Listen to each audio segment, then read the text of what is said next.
a toes out of bound in Coach Prime's shoes. What a game. I love the way Likely handled this situation. I like the way Lamar Jackson handled this situation. They lose by 7. The Chiefs cover. The over hits 47. Okay, over under at 46.5. All right. 66% of the money was on Baltimore +3. So the sport.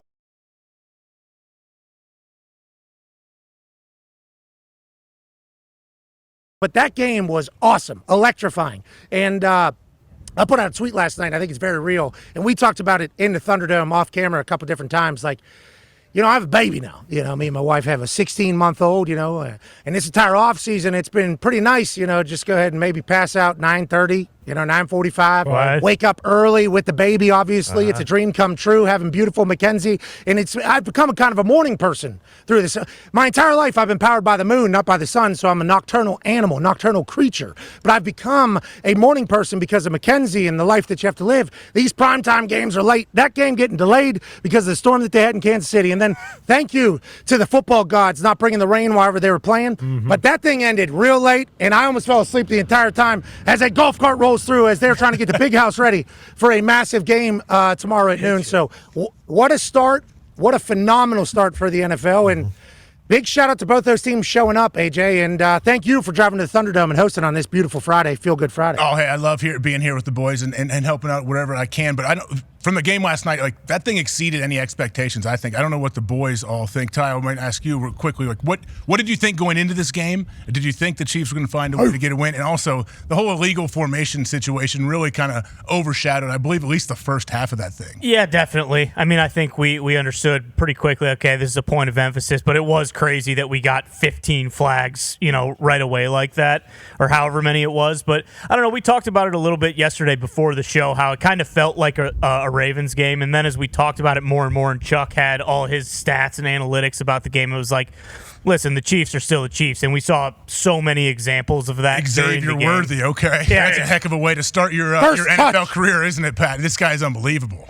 Yeah, first touch, fastest man in the history of the NFL Combine, and obviously the fact that he landed at the Kansas City Chiefs at pick 28 after the Buffalo Bills trade. There's going to be a lot of conversations about that. Well, AJ, we talked about it at the time, and then after he scores a touchdown, the first time he touches the rock, and then he has another one on opening night because Andy Reid is able to disguise and put so much sauce on all these plays that Xavier Worthy's going to find himself wide open.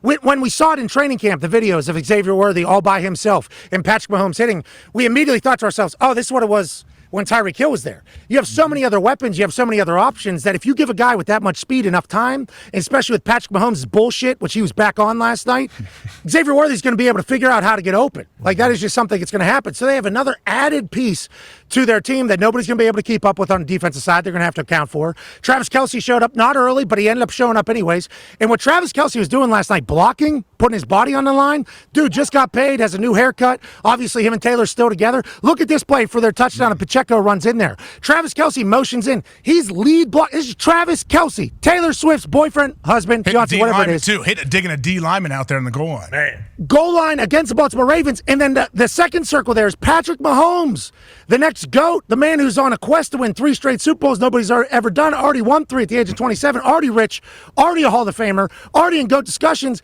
He's ducking his head and trying to move a pile in the first game against the Baltimore Ravens. The goal line, it's like when you watch this Kansas City Chiefs team, you can't help but be excited that we're alive during this era. What the New England Patriots were able to do for 20 years was obviously awesome, and we're lucky to talk to Bill Belichick, and we're thankful that handsome Tom Brady was playing football while we become football fans. But this team, they don't mind being a heel. They showcased that in the playoffs last year. But they go to work. They lay it all on the line for their team. Their best players work the hardest. And that touchdown there for Pacheco, and he learned it after the game. He was doing an interview with somebody from ESPN. I forget what it was. And the lady who was doing the interview says, hey, do you know Patrick Mahomes is the one that pushed you in there? He said, I felt the second push it. He's like, yeah, that's Patrick Mahomes. And he was like, what does that say? And he was like, that's family right there. It's like this team has accomplished so much. This team has so much of the spotlight.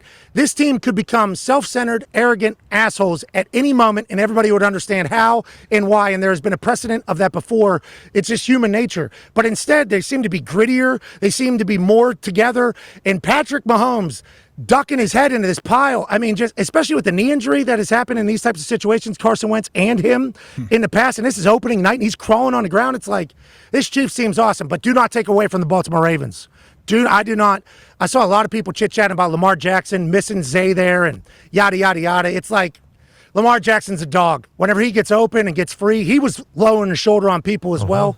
What a treat for the NFL to give us that last night on opening night. Legit. To your point, Pat, like that showed it there on the goal line with Pacheco, with Kelce and Mahomes digging it out. But like the Ravens and the Chiefs were both playing that like it was an AFC championship game. Like both of them. Like Lamar ran it 16 times. Like normally, like a lot of people would say like Lamar run it. He's not gonna be able to run it 16 times. He also had like a 45-yarder called back. Right? 16. Yeah. And we always talk about how Lamar is really, really good at not taking hits. Like he didn't care last night. He was lowering his shoulder at all. No, he was lowering his shoulder trying to get first downs on like third and short stuff like that. But both teams, like you could tell they really, really wanted week one. Both teams were super impressive. And to your point about Lamar, like that's who Lamar. Lamar's gonna miss some throws here and there, but other than that, he was very, very, very impressive. Like you could tell how bad Lamar wanted last night. And there's a chance that Lamar thought Zay was going to sit. Yeah. Mm-hmm. I think didn't he say that? Didn't he say he thought he was going to sit down maybe? It's like that's classic miscommunication. Like that's first game things that happen in the first game of the season, I think. I don't think this is a miss. I think he thought he was sitting down. Yeah, people thought like Lamar missed him by that much. It's like I think in Lamar they have the back view. Lamar thought he was just going to chill right there because he was wide open. Zay moved. Zay's very fast, so I think it looks a lot worse than it probably actually was. Mm-hmm. And even then, they still had an opportunity to win the game with likely at the catch and everything like that. So I think the Lamar haters are always going to try to find something, to get him.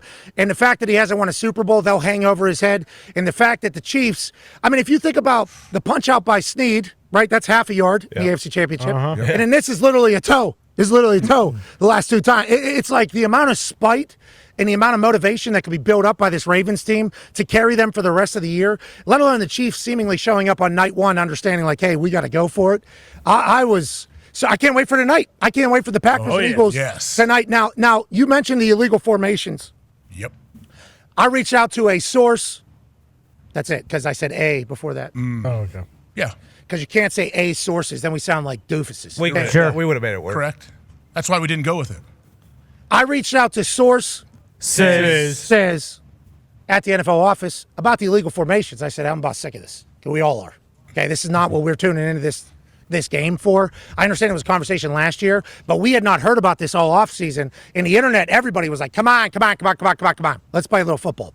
So I sent a text to source says in the NFL office, and I say, illegal formation, point of emphasis, obviously, and how long does this last? Basically got this response back. General emphasis is to clean up the line of scrimmage early here, so we don't have to deal with this all season, because remember last year it lingered all year, like the conversation. General, and I guess teams have been informed that this is going to be the case. The ones that were called were only supposed to be egregious ones as a point of emphasis, but then there was a lot of people that are saying, well, they won't call it on the Chiefs. Is that because Taylor Swift was there?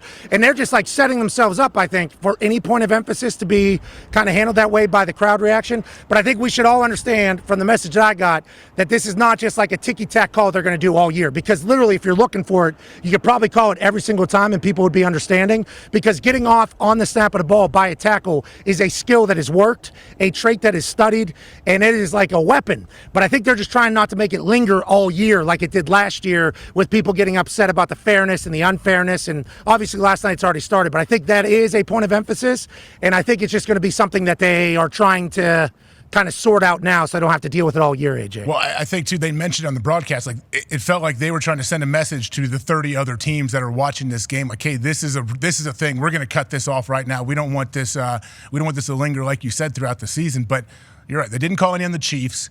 I guess they didn't really seem egregious. All of them didn't seem egregious, but they also don't do a great job, I think, of explaining exactly what the rule is. Like, technically, there you go, protect yourself. Protect the temple. There we go. Sun is strong. You get it right in your eyeballs? There was supposed to be no sun. I read the Doppler like goddamn Donardo last night. We didn't even know if we are going to be able to do it out here because potential lightning striking, and we knew there was potential to be overcast.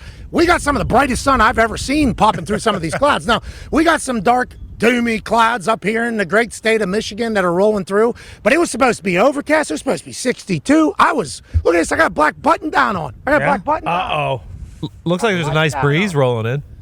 Yeah, it's starting to get a little windy. I don't know what that means. I'll tell you what, there's a lot of workers here trying to set up the big house for the big game tomorrow, but I can't be getting 30-degree burns here week 3 of this entire season like I did at Alabama last year. Remember that? Oh, yeah. Man. Yeah. They're vicious. That was bad. That was bad. I think it's going to happen. Obviously, my skin cooks quickly, both from the inside and the outside. That's part of being from the Caucasus Mountains. But whenever you talk about great venue, this place has been so incredibly hospitable. Now, let's get back to it.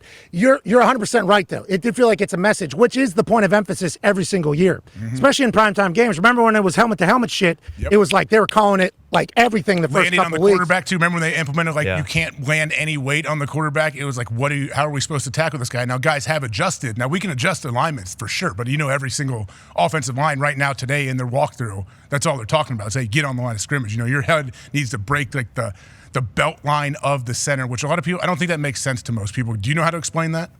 Yeah, so it's basically it's on special teams too. This is this is a big deal for special teams, for field goal units and for punt teams. Basically, end tackle, whatever it is, third person out from center, guard, third person out is always trying to steal space, right? Because space gives you more time. But the part of your body, and I think it's supposed to be your head because of the way you're positioned, is supposed to cut the ass of the center. Has to be able to cut the ass of the center, I do believe, is the entire goal, which is why I think Coach Dan Casey put this out, and then Ari obviously put it out as well, which is why they're drawing it from the ass, not from the ball. So if you have a 6'8" center, not that Linderbaum is, they got a guard that is that, who has a long torso and is able to extend from the ball, you got quite an advantage out there at tackle. But if it's a standard upper-bodied human bent over at center, yeah, they're trying to make it more straight so it's not as bowing. But every tackle, every end is going to try to get space since the beginning of time. That's kind of what it is. And it feels like the NFL is like, all right, we've gone too far now. We're not jumping early. We got to at least be up across near the line of scrimmage, and then we'll keep it moving. There's going to be some tackles. I don't know. Your feet can stay in the same spot. Like your feet, like Stanley's feet could have been there, but if he could somehow lean his head, that's what forward, Juwan Taylor does. Yeah, that's what he was doing. That's what that's the whole thing. You're practicing your stance. Like Stanley's got it. Stanley was straight up and down. He just needs and then Juwan Taylor was leaned forward with his head, and they were in the same exact spot. Which is crazy because your feet can be the same spot, but your head has to cross their belt line. That's a big deal. Like I wonder if sack number is going to be up because of this. Yeah, I think so, especially whenever you talk about like away games and crowd and everything, because that's where it's a big deal. But they got to do that no allows lean. You got when it. he won. Correct. Before COVID. Pre-COVID. Pre-COVID. COVID killed no. Yeah, the no allows lean. So maybe that's a new tactic. Hey, need you to be off balance on your toes. If we want to win, you got to throw everything aside that you've learned from a technical standpoint about being offensive line. But they'll game it somehow. They'll figure it out. And I think the NFL knows that nobody's watching that game last night to watch illegal formations get pulled on tackles. We got Patrick Mahomes there. We got Lamar Jackson. We got Travis Kelce. We got Derrick Henry scoring the first touchdown of the year. What were the odds on that, Con Man? First touchdown was plus 500. I think him just to score was minus 110. How about a Xavier Worthy to score a tud last night? And shout out to him on our fantasy team. Shout out to him on our fantasy. Unbelievable. Xavier Worthy was like plus 185. But with Xavier Worthy, and you mentioned how the Chiefs are the new Patriots, and that's absolutely true. But if that is true, when you look at the Patriots, the teams who are competing against them in their dynasty, the Colts and Peyton Manning, Big Ben in the Steelers, of course, Flacco and the Ravens. And for the Chiefs now, it's Buffalo, it's Baltimore still, of course. But they would never, ever in a million years make a trade with the team that is going to win. And I know that it was touched upon many times about the Buffalo Bills trading that pick to KC so that they could get Xavier Worthy. And I'm a Patriots fan, so I naturally don't like the Bills. But I am genuinely calling for everyone in the NFL who wants to win a Super Bowl and wants their team win to hate the Buffalo Bills because it is ridiculous. It's absolutely asinine that they let this happen. I'm not even kidding. Even if they didn't want Xavier Worthy, take someone else. You don't just give the pick away to Kansas City so they can get this guy who traded up to get this guy. Like, it's bullshit. It really is. It pisses me off. Preach, brother. Like, it genuinely Preach, brother. pisses me off, man. Like, how does this happen? Like, how do you let a guy like this go play with Patrick Mahomes? And not to mention, like, Rashee Rice looked like the fastest guy I've ever seen last night. I mean, he was unbelievable. They didn't even use Kelce, man. And, like, I get it. Like, okay, cool. Like, they're going for 3 in a row. That's really sweet. Making history, 4 Super Bowls in 5 years. But, I mean, to quote the final boss, and you know what, I actually won't because I don't want to drop an F-bomb right now, but, like, actually screw that. It is so dumb that they let Xavier Worthy go to the Chiefs, not just let them, basically put him in a box present and was like, hey, here, Kansas City, from Buffalo, from the team that can't beat you, that we bitched and changed the rules so that we could beat you at home, maybe get another possession in overtime. Take the fastest guy that has ever ran the 40, and then maybe it'll work out for you. Like, it really does just grind my gears that he is on the Chiefs. It is bullshit, and they are going to win a third Super Bowl now. And look, I'm not like a hater. It's a great time to be rooting for. It's a great time to have a bad. Not a hater at all. I'm not a hater. Because it's a great time to be rooting for a bad team because no one's beating the Chiefs, and the Patriots aren't competing for a Super Bowl this year, and I'm happy they aren't because nobody's going to beat KC either, and it's just ridiculous that the Buffalo Bills, who are in that, hey, let's go get a Super Bowl category, traded Xavier Worthy to Kansas City. It's just bullshit, man. You know something about Xavier Worthy? Are we supposed to pronounce the X or not? I'm not 100% sure. When we were calling his college game, I believe they said Xavier Worthy. Okay, like X-Man's sick, so I'm happy to hear that. I'm not positive by any means. I suck at English.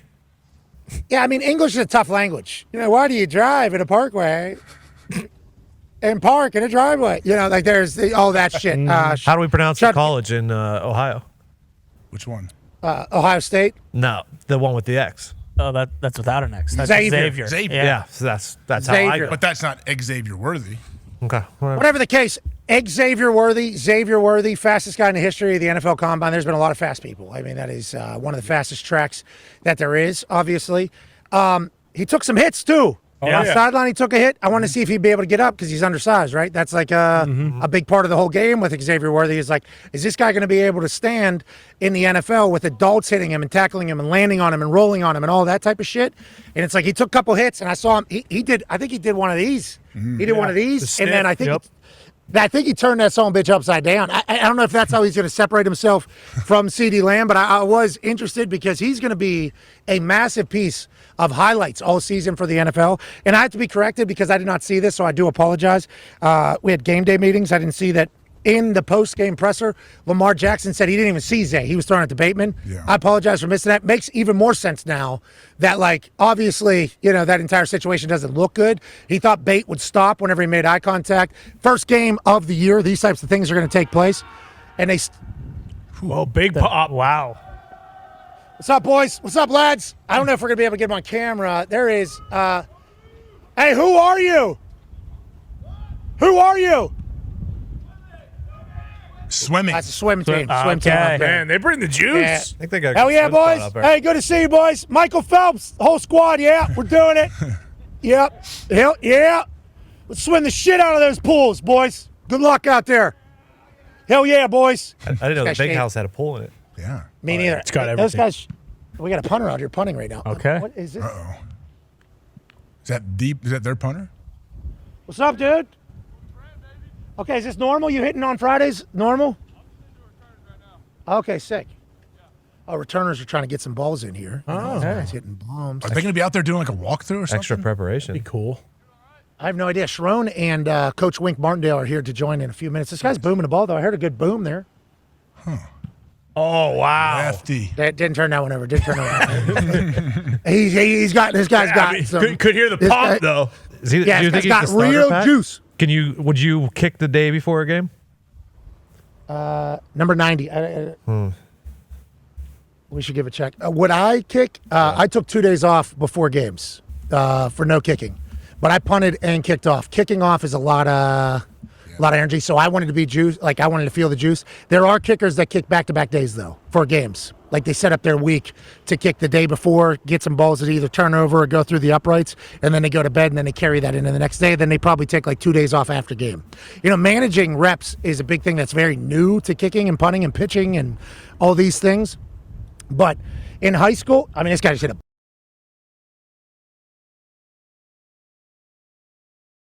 Hey, what year are you, brother?